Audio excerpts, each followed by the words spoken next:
Merci beaucoup. Wow. Magnifique ce chant. Dieu, tu nous émerveilles. Merci encore, Philippe, pour l'introduction. Je disais sa cravate, comme il n'y a pas de soleil en ce moment, j'ai pris du soleil avec sa cravate. Merci beaucoup. On a été, on a été bénis à tous les niveaux. Ah, c'est bien. Vous allez bien?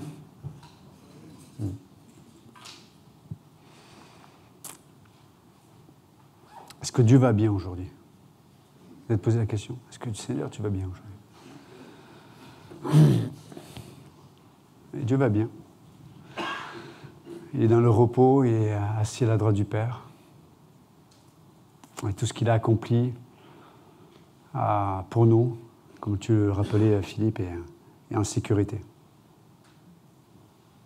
Ce qui est intéressant, c'est que l'Écriture dit que rien de ce qui est corruptible peut atteindre ce que Dieu a accompli. Et que je sache, nos émotions, elles sont soumises à la corruption. Notre volonté est soumise à la corruption. Notre corps. Et pourtant, Dieu a accompli quelque chose qui ne peut pas être atteint par ces choses-là. Et une fois qu'on l'a reçu, il n'est pas protégé par ce qui est corruptible en moi, mais il est protégé par une œuvre qui a été accomplie une fois pour toutes. C'est incroyable. Et un jour, on sera revêtu d'incorruptibilité. Un jour. En un clin d'œil, dit l'Écriture. On n'aura pas fait que déjà on sera enlevé et transformé à son image. C'est ce que dit l'Écriture dans l'Épître aux Thessaloniciens et dans l'Épître de Jean aussi. Donc c'est extraordinaire. On a une attente incroyable. Et on voit les déroulements de ce monde. On voit comment le monde s'organise, comment le monde avance. Notre cœur dit « Seigneur, viens. Seigneur, viens. » On va se lever, on va lire l'Écriture ensemble, s'il vous plaît.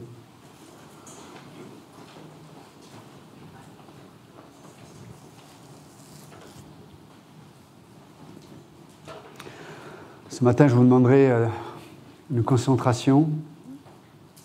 Si vous n'êtes pas concentré sur ce qui va être dit, vous êtes venus pour rien à l'église ce matin. Parce que Dieu envoie sa parole pour nous guérir, pour nous sauver. Si vous ne vous battez pas pour saisir ce que l'Esprit veut dire à l'église, vous allez repartir avec vos propres pensées, avec vos propres situations. Et le salut ne peut pas pénétrer dans votre âme, dans votre maison. Donc, je vous demanderai vraiment d'être extrêmement concentré. Il va y avoir beaucoup de distractions. Les choses vont tomber, des gens vont rentrer, des gens vont sortir, vont se lever. Mais je vous demanderai d'être concentré. Pas bien sûr pour moi, mais surtout pour vous. Et pour honorer Dieu qui a préparé de toute éternité une pensée qui va se révéler par sa parole ce matin. Tout ce que je vais dire ne vient pas de Dieu, mais le Saint-Esprit va parler ce matin.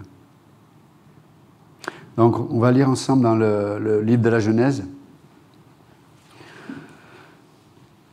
On ne va pas lire toute la première partie, parce que ça parle des généalogies, et notamment la généalogie de la lignée de Seth, qui, on le rappelait la semaine dernière, est celui qui a pris la place, en tout cas dans le plan de Dieu pour la rédemption de Abel. Et on va s'arrêter au verset 24, on va lire du verset 21 au verset 24. Du chapitre 5, pardon.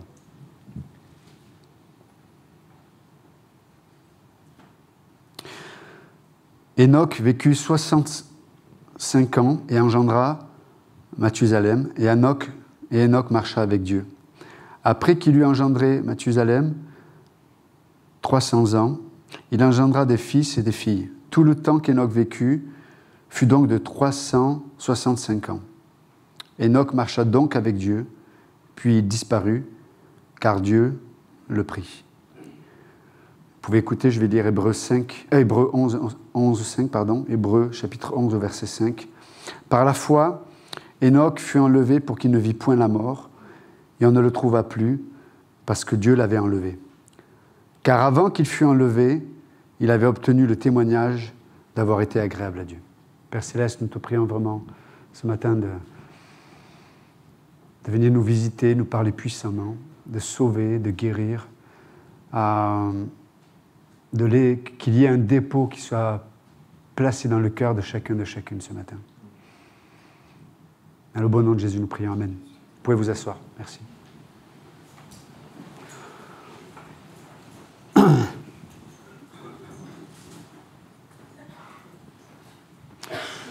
Donc, dans ce passage, on voit donc je vous le dis la semaine dernière, il y a comme un déroulement où il y a une opposition entre deux lignées. La lignée de Caïn et puis la lignée de Seth. Et on a vu la semaine dernière que le 7e de la lignée de Caïn, donc le chiffre 7 a un sens profond dans les Écritures, parce qu'il parle de l'accomplissement, de ce qui est accompli, de l'œuvre accomplie. Et dans, on va dire, l'expression finale de la lignée de Caïn, on retrouve Lémec. Vous savez, Lémec qui va faire un cantique ou un poème en disant, où il va exprimer sa justice propre, en disant, voilà, si on vengeait Caïn 7 fois, on vengerait Lémec 77 fois. Vous vous souvenez, on en a parlé la semaine dernière. Puis là, on trouve le pendant de Lémec, c'est Enoch. C'est le 7e de la lignée de Seth. Et là, on trouve quelque chose qui est complètement différent de ce qu'on trouve dans la lignée de Caïn. Là, on voit quelqu'un qui va exprimer la finalité de se consacrer à Dieu. Se consacrer à Dieu a pour finalité d'apprendre à marcher avec Dieu. Dans la version, dans la Septante, il est même traduit « il était agréable à Dieu », à la place de marcher avec Dieu. Donc, on peut voir que Dieu veut organiser et orchestrer nos vies pour que nous puissions apprendre à marcher avec lui, à marcher avec Dieu. C'est-à-dire accepter la compagnie de Dieu. Marcher, c'est un acte actif. Je fais quelque chose. Mais marcher avec Dieu, c'est je fais quelque chose en communion avec Dieu. Et Dieu ne peut pas être en communion avec celui ou celle qui n'est pas en accord avec lui. Et réciproquement, je ne peux pas, moi, marcher avec Dieu si je ne me mets pas d'accord avec lui. Donc, Enoch, on comprend que toute sa vie, c'est comme s'il se levait le matin et il se questionnait. Est-ce que mon choix, mes décisions, mes relations, mes confessions, est-ce que ça va avoir un impact dans ma relation avec Dieu? C'est la question qui se posait Enoch.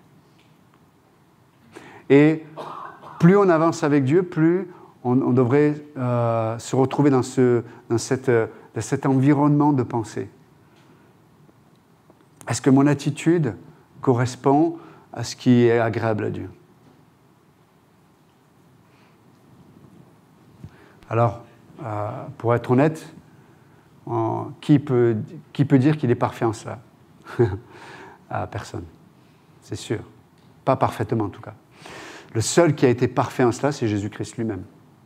Mais l'Écriture nous parle d'un homme qui était pécheur comme vous et moi, et son témoignage, ça veut dire que sa vie, Dieu a rendu un témoignage de la vie de cet homme.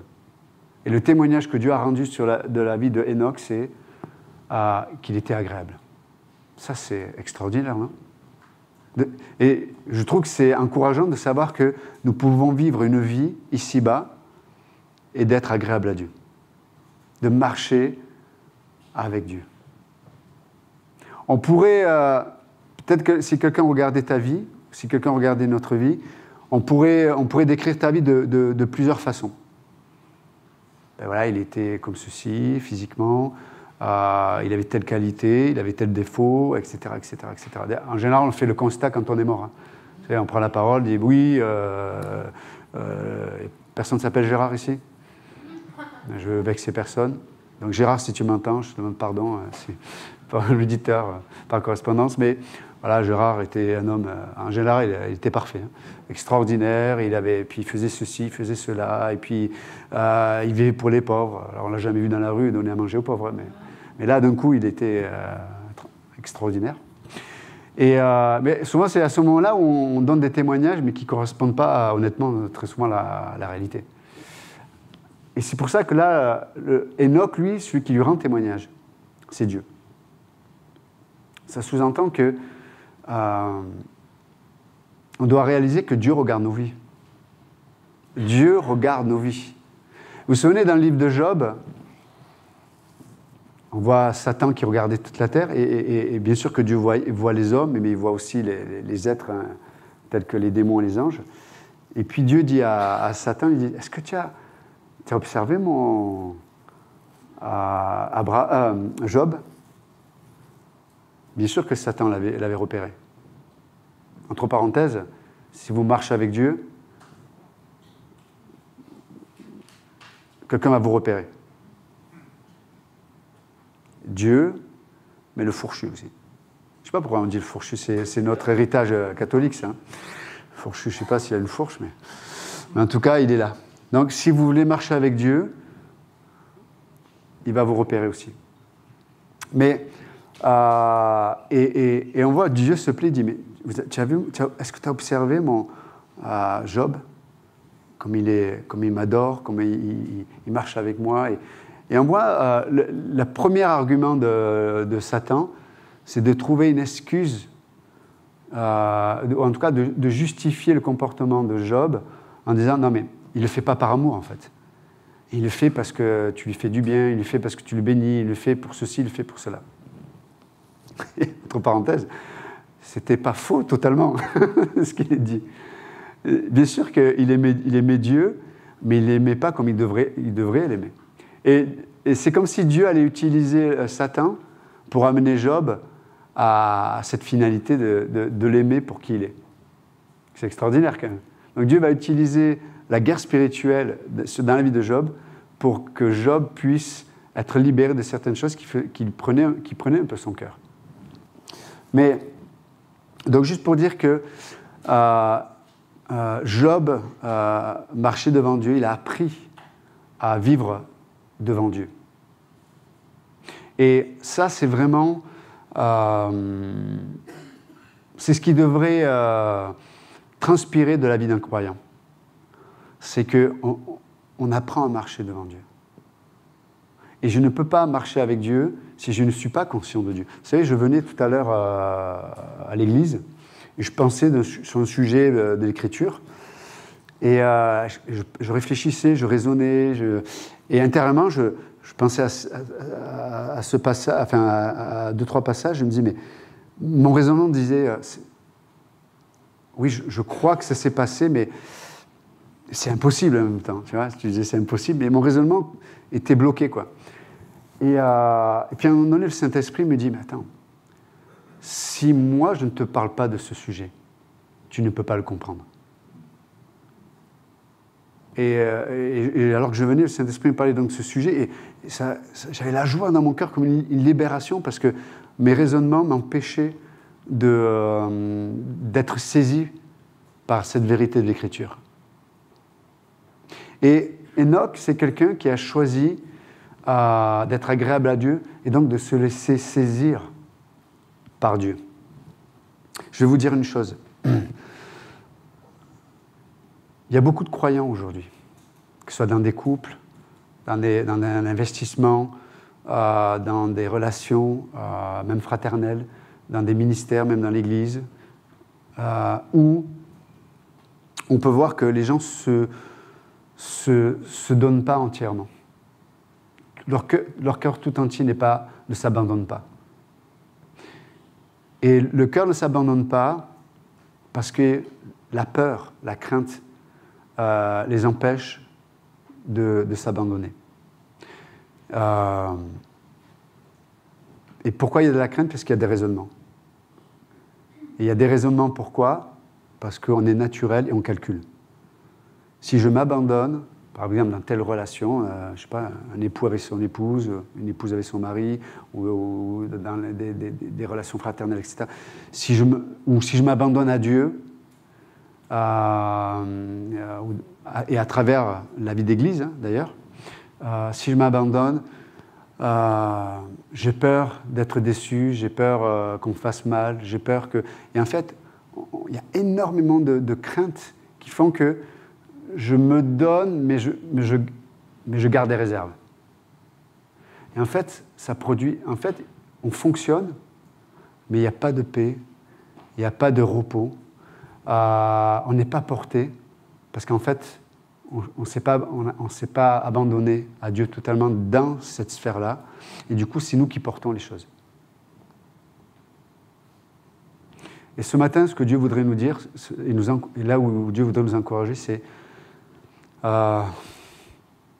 abandonne-toi entre mes mains, marche avec moi. Et on ne peut pas marcher avec Dieu si on ne le fait pas de tout cœur. Ça veut dire que si tout notre cœur n'est pas engagé, il y a de la duplicité. Si tout notre cœur n'est pas engagé, il va y avoir des réserves, et comme je vous dis tout à l'heure, des raisonnements, de la crainte. Et c'est nous qui allons porter des fardeaux et des jougs que Dieu ne nous appelle pas à porter. Et on va arriver à un raisonnement, on va se dire, mais je ne comprends pas. Je marche avec Dieu, je veux m'engager, mais et en même temps, je vois... Et Dieu veut te répondre ce matin. Abandonne-toi. S'abandonner, ce n'est pas s'abandonner à l'autre, c'est s'abandonner à Dieu. Et si Dieu permet certaines choses, comme on peut être blessé, on peut être trahi, on peut être désillusionné, si Dieu le permet, Dieu est celui qui guérit. Dieu blesse, mais Dieu guérit. Mais ne laissez pas vos craintes, ne laissez pas votre passé, qui, malheureusement aussi, vous amène à être esclave du présent, parce que vous projetez dans le futur par rapport à ce que vous avez vécu dans le passé, et vous empêche de vous donner à Dieu. Comme je disais tout à l'heure, enfin je ne l'ai pas dit là tout à l'heure, mais je le dis quelquefois, dans la crainte, il y a toujours des raisonnements où la mémoire est utilisée de façon... on choisit, en tout cas, la chair, inconsciemment, sélectionne, voilà, c'est le terme que je cherchais, sélectionne dans sa mémoire. Et ce qui est intéressant, par contre, quand on vit dans la sphère de l'esprit, c'est que nous aussi, l'homme spirituel, lui aussi a une mémoire sélective. Et je vais vous donner un exemple. On a parlé avec les enfants vendredi, lors de l'enseignement biblique. On parlait de David qui vient affronter Goliath. Et la première chose qu'il dit au roi Saül, qu'il dit « mais t'es qu'un enfant, c'est pas possible, tu vas te... » Mais comme Saül et l'armée d'Israël, ils vivaient ils étaient tellement dans la crainte qu'ils se sont dit « bon, s'il n'y a que lui, bon... » Ils étaient même plus, même au niveau de la réflexion et au niveau de la sagesse, ils étaient même plus dans le jeu, quoi, à cause de la crainte. Et donc, mais quand même, ça lui dit, mais tu es qu'un enfant, c'est un guerrier qui est entraîné depuis sa tendre enfance, et puis en plus, il avait un physique qui sortait du naturel. Mais regardez comme David répond à Saül. Il dit quoi ? Il dit, Saül, moi, quand j'étais en train de garder les brebis de mon père, des lions et des ours, ces derniers venaient pour prendre les brebis de mon père, je les faisais fuir, et s'ils avaient attrapé une brebis, je courais après eux, ou s'ils se rebellaient contre moi, je les saisissais à la gorge et je les tuais. Mémoire sélective de l'homme spirituel. Vous êtes avec moi ? Du coup, quand David vient et puis il voit cet homme, lui, sa référence, c'est pas qu'il était trop jeune, c'est pas qu'il était trop petit, c'est pas qu'il n'était pas entraîné, c'est pas que ses frères le méprisaient, que son père aussi, parce que dans la famille, il était méprisé. Entre parenthèses, ce n'est pas une excuse, parce que oui, ça peut arriver, même chez les chrétiens, qu'il y ait des préférences, que les gens soient mis de côté ou méprisés. Mais David n'a jamais choisi, dans sa mémoire en tout cas, de vivre avec cette sélection-là. Lui, et on le voit dans les psaumes, etc., il pensait avec Dieu. Il pensait avec Dieu, il marchait avec Dieu, il était conscient de Dieu, il était agréable à Dieu dans les vallées avec les animaux. Parce qu'il avait choisi de vivre devant Dieu. Et donc, quand il arrive devant cette situation, il voit tout un peuple, mais pas qu'un peuple, il voit toute l'armée d'Israël, l'élite, les plus forts, les plus costauds, les plus, tu sais, ceux qui, toutes les soirées, racontent en se montrant des cicatrices, on disait, ah, ça c'était en Afghanistan, ça c'était en Irak, ça c'est des cicatrices, les gars, des costauds. Là. Et puis il voit Goliath, et puis il parle comme, oh, ah bon C'est comme l'histoire de la grenouille à la grande bouche, vous vous souvenez? Non, c'est une autre histoire. Autant de questions-réponses, on racontera. Mais, et d'un coup, il n'y avait plus personne. Mais David, lui, il avait cette mémoire qui était sélective de l'homme spirituel. Voilà ce que Dieu a accompli à travers ma main quand je protégeais mes brebis. Dans les détails de la vie, là où il n'y avait personne qui me regardait. Personne ne me regardait. Il n'y avait pas un pasteur, il n'y avait pas des frères et sœurs. J'étais seul devant Dieu. Peut-être au travail, peut-être dans ma chambre, peut-être, peu importe. J'étais seul devant Dieu, et spirituellement, que ce soit des lions, des ours, ça parle de vraiment l'opposition, j'avais autorité là-dessus, parce que je marche devant Dieu, et Dieu est mon berger. Et donc, on peut voir, il va, et j'aime ce qui se passe. Vous lisez le passage dans Samuel 17, il va au torrent, il va à un torrent, et puis il va sélectionner 5 pierres. On sait que bien sûr, Goliath avait 4 frères, donc c'est sûrement peut-être pour la tête des 4 autres frères qu'il a choisi 5 pierres. Mais on sait que le chiffre 5, ça parle de la grâce. Et là, la grâce, c'est quoi? C'est un don immérité. Mais le don immérité se façonne dans l'œuvre accomplie. Ce que je veux dire par là, c'est que qu'est-ce qu'avait fait David pour faire en sorte que ce ruisseau soit là? Est-ce qu'il avait prévu, 10 ans en arrière, tiens, on va construire un ruisseau parce qu'à tel endroit, il y aura Goliath? Non. Est-ce qu'il a fait quelque chose pour qu'il y ait cette eau qui coule depuis peut-être la création? Qu'est-ce qu'il avait fait pour ça? Rien.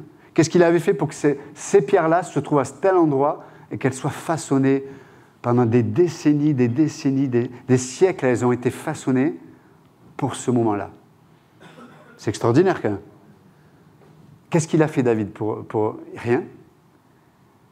Lui, il est venu et il a pris. C'est que la grâce avait façonné depuis des siècles et des siècles. De la même façon, Dieu en réserve pour nous des faveurs, des dons qu'on ne mérite pas. Et ils ont été façonnés par le courant de l'œuvre accomplie, depuis toute éternité. Et il y a du pardon là-dedans, des pierres qui ont été façonnées. La pierre que je vais lancer, c'est la pierre du pardon, c'est la pierre de l'amour, c'est la pierre de la persévérance, c'est la pierre de la foi, c'est la pierre du courage. Et ça a été façonné par l'œuvre accomplie, depuis toute éternité. Et la seule chose que Dieu me demande, c'est de le prendre. C'est extraordinaire quand même. C'est ce que David a fait. Il va prendre ces 5 pierres, il va les mettre dans sa gibecière, et puis on sait la suite. Il va tuer Goliath. Mais tout ça pour dire que David, comme Enoch, avait appris à marcher avec Dieu. Il avait appris à marcher avec Dieu. Il avait appris à être d'accord avec Dieu. Tout ce que Dieu nous demande, c'est d'avoir l'humilité de choisir au torrent de l'œuvre accomplie les pierres qui vont faire tomber nos ennemis. Ce n'est pas ta patience qui va t'aider. Ce n'est pas ton amour qui va t'aider. Ce n'est pas le pardon que tu es capable de produire qui va t'aider. Ce n'est pas les changements que tu essaies d'opérer par tes propres capacités qui vont t'aider. Parce que ça, c'est comme si David avait pris des morceaux de rocher, puis ils les avait taillés pour essayer d'en faire des pierres qui allaient le servir pour tuer Goliath. Non, David s'est juste baissé, dit, voilà ce que Dieu a préparé pour moi. Voilà ce que Dieu a façonné depuis toute éternité. C'est quand même incroyable. Dieu fait circuler ce courant de grâce depuis toute éternité pour le moment que tu vis. Et il y a un moment où nous vivons, aujourd'hui, où on doit saisir ces pierres qui ont été façonnées. On doit les prendre, 1, et 2, on doit les lancer dans la tête de notre ennemi. Entre parenthèses, certains pourraient se dire, ah oui, j'ai compris. Ah, ça c'est bien, pasteur. Ah, mon mari, là, il va comprendre. Ou ma femme, là, ah, je ne vais pas lui rater, je vais pas la rater, tu vas voir. Là. Non. L'ennemi, l'Écriture nous dit qu'on ne lutte pas contre la chair et le sang. Si tu veux, en tout cas, qu'il y ait un environnement différent dans tes relations, il faut que toi, tu te serves au torrent de l'œuvre accomplie, déjà. Mais on revient à ce qu'on est en train de dire. Enoch était agréable devant Dieu, il a marché avec Dieu. Et ce que j'aime, c'est que l'Écriture dit que Dieu l'a enlevé. On sait qu'il y a 3 personnes qui ont été enlevées comme ça. Il y a donc Enoch, Élie et Jésus. À la différence que Jésus, il a été enlevé alors qu'il a connu la mort. Il n'y a que Élie et Enoch qui ont été enlevés sans avoir connu la mort. Et 4e catégorie de personnes, ce sont les membres de l'Église qui seront au rendez-vous de l'enlèvement. Eux ne goûteront pas la mort. J'espère que ce sera nous. Hein. Moi, je suis jaloux. Hein. J'aime pas. Je dis pourquoi eux, pourquoi pas moi. Quoi. Mais donc vraiment, ce matin, vous encourager à saisir ce que Dieu a préparé pour vous. À saisir ce que Dieu a préparé pour vous. Et je l'ai dit tout à l'heure, marcher, ça implique une action. Vous savez, on est tous occupés dans notre existence. Hein. On est occupés, des fois on est préoccupés par certaines situations, et certaines situations, elles tournent en boucle, on a l'impression qu'on ne s'en sort pas.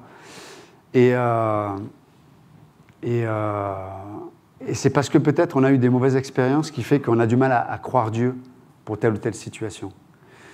Mais des fois, on a cru Dieu, mais on a cru Dieu pour que l'autre change, par exemple, s'il y a un problème de relation. C'est pas ça que Dieu nous a promis. Croire Dieu, c'est croire le fait de rencontrer Dieu dans la situation.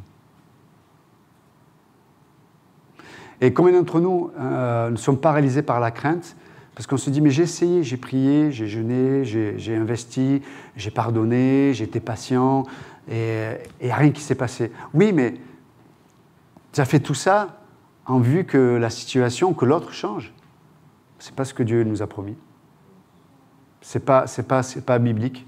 Ce qui est biblique, c'est que Dieu, oui, alors que je m'abandonne à lui, alors que je fais une chose de tout mon cœur.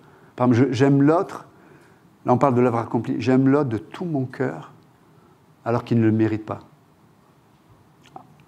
En sachant que, entre parenthèses, Dieu nous aime, et il s'est donné totalement, alors qu'on ne le méritait pas non plus. D'accord ? Et on a reçu le même esprit d'ailleurs, que celui qui a ressuscité Jésus. Et donc Dieu nous conduit là-dedans. Et je veux rencontrer Dieu. Pourquoi ce qui retient le plus de chrétiens, enfin, en tout cas, tu parles des impossibilités de Dieu tout à l'heure, Philippe, mais ce qui peut nous faire pénétrer des fois des impossibilités de Dieu, très souvent, c'est la justice propre. Vous savez ce que c'est la justice propre ? C'est la lignée de Caïn. Je fais ça, tu dois faire ça. Je donne tant, tu dois donner tant. C'est un peu ce que les légalistes exigeaient des autres aussi, d'ailleurs. Et des fois, on est sur ce terrain-là. Et comme on est sur ce terrain-là, tu n'auras jamais la paix de Dieu qui surpasse toute intelligence. Tu expérimenteras jamais le rafraîchissement du Saint-Esprit dans la situation. C'est impossible. Parce que le seul environnement où Dieu déverse la bénédiction, c'est dans sa justice à lui. Donc si tu n'es pas prêt à accepter la justice de Dieu dans ta situation, tu n'es pas prêt à recevoir la provision de Dieu.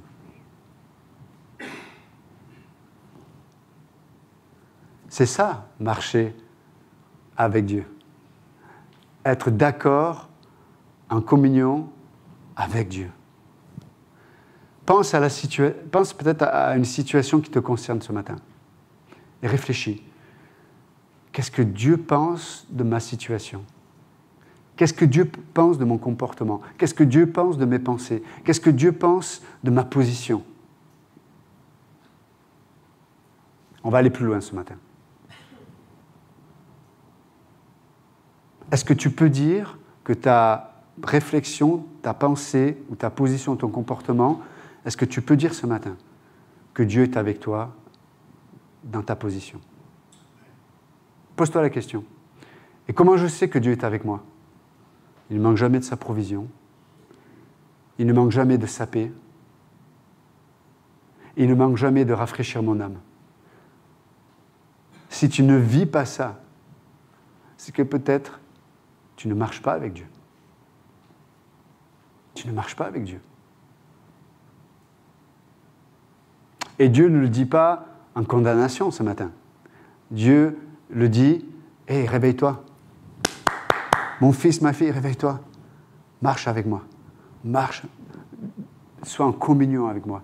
Rejoins-moi dans ma pensée. Rejoins-moi dans ma justice. » Ouais, mais ça fait trop mal. Je sais. Mais je vais te dire une chose. J'ai eu plus mal que toi. Et sois occupé avec la croix. Sois occupé avec ce qui m'a fait, ce que j'ai pris à la croix pour toi. Sois occupé avec ça, au lieu d'être occupé avec les blessures que les gens t'opèrent chaque jour.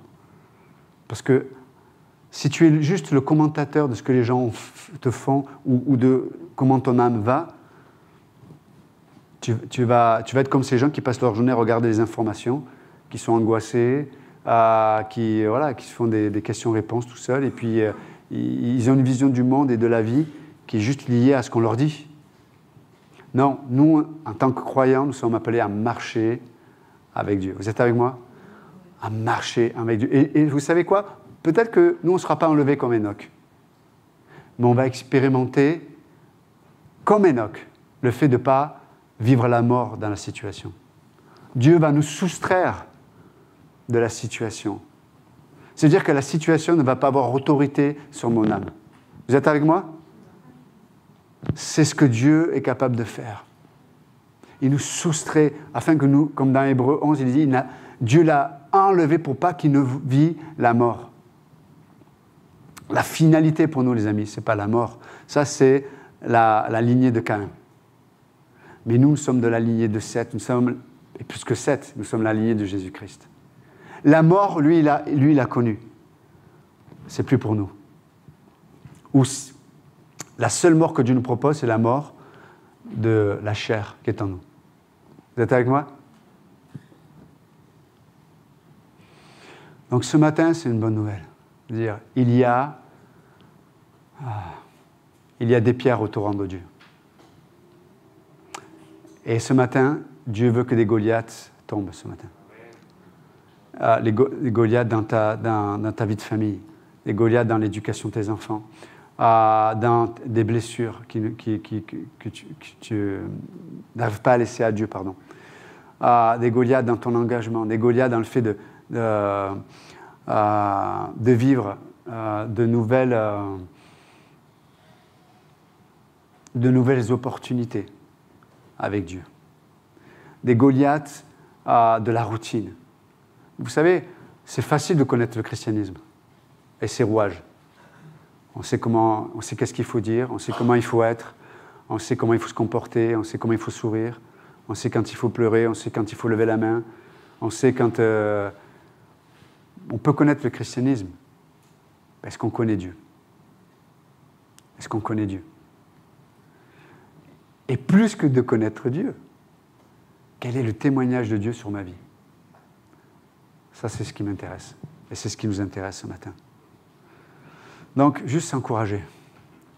Ce matin, nous sommes de la lignée de Seth, et Dieu a des provisions pour nous.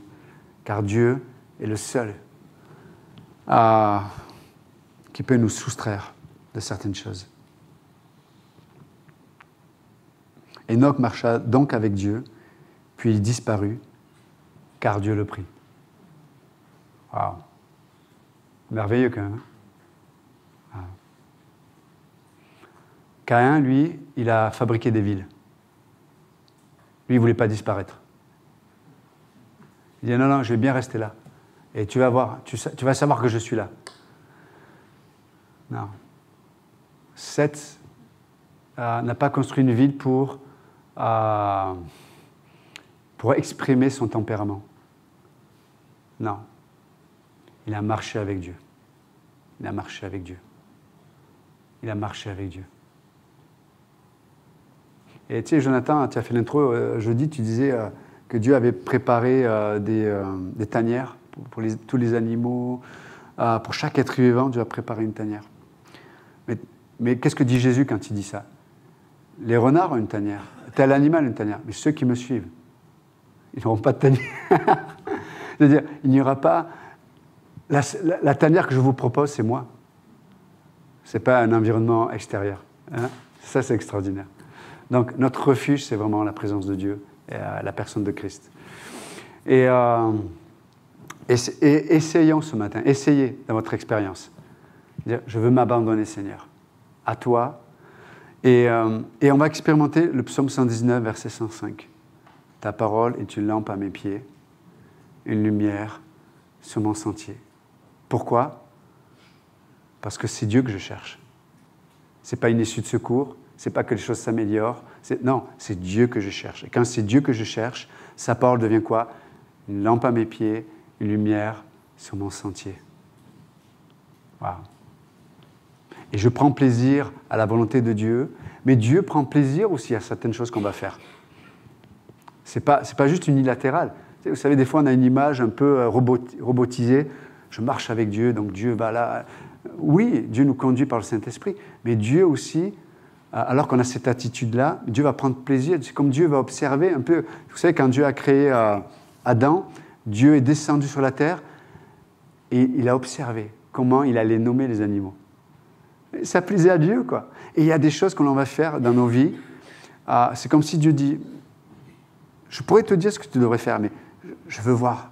Je veux voir. Vu le cœur que tu as pour moi, je veux voir ce que tu vas choisir, ce que tu vas penser, comment tu vas te diriger. Et il y a des choix que l'on va faire, des paroles qu'on va avoir, il y a un temps qu'on va racheter qui va rendre plaisir à Dieu.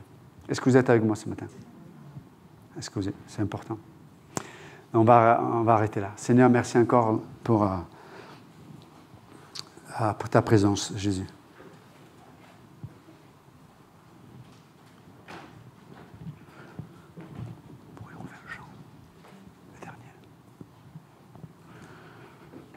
Donc on va juste, si la sono, vous pouvez remettre le chant de Corinne qu'elle a chanté tout à l'heure.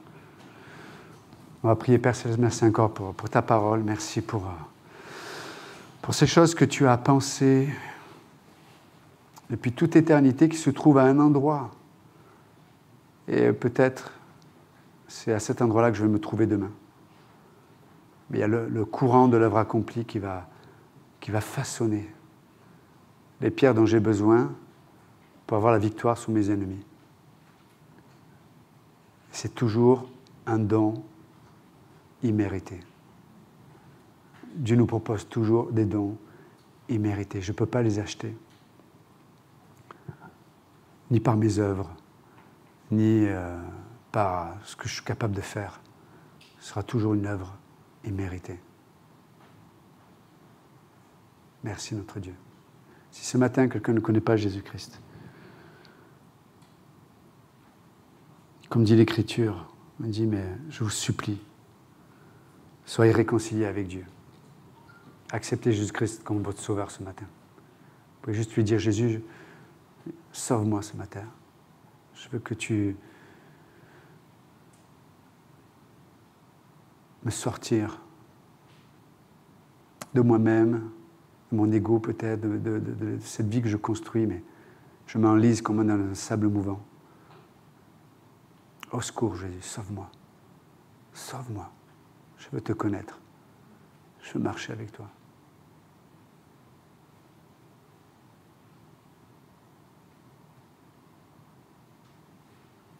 Si ce matin vous croyez que Jésus a payé pour vos péchés,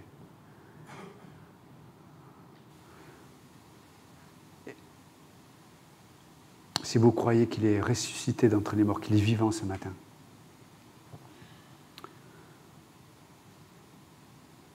et que vous lui avez demandé de venir vous sauver, la Bible dit que vous devenez un enfant de Dieu. Et donc pour témoigner peut-être de cette décision qui est éternelle, unique dans l'histoire de la vie d'un homme. Si quelqu'un a reçu Jésus-Christ, alors que les têtes sont baissées, les yeux sont fermés, si quelqu'un a reçu le Christ comme son sauveur ce matin, vous pouvez juste lever la main, prier avancer entre vous et Dieu. Dire ce matin, Seigneur, je veux marquer l'histoire de mon existence en me donnant à toi. Est-ce qu'il y a quelqu'un ce matin? Est-ce qu'il y a quelqu'un qui veut donner sa vie à Jésus?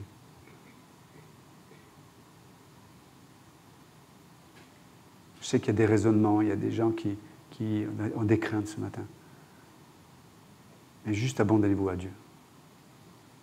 Je vous propose encore une fois, est-ce que quelqu'un veut recevoir Jésus-Christ comme son sauveur ce matin? Levez la main devant lui. Je te reçois ce matin. Peut-être certains n'ont pas osé lever la main, mais si vous avez accepté le Christ comme votre sauveur, venez voir un pasteur ou un responsable ou quelqu'un qui vous a invité à l'église pour lui témoigner de cette décision.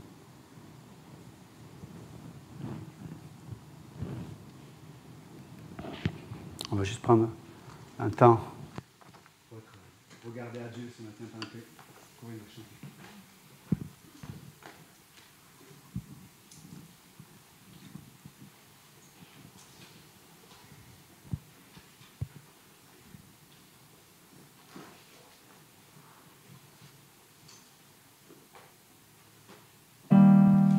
Quand je pense à ta création,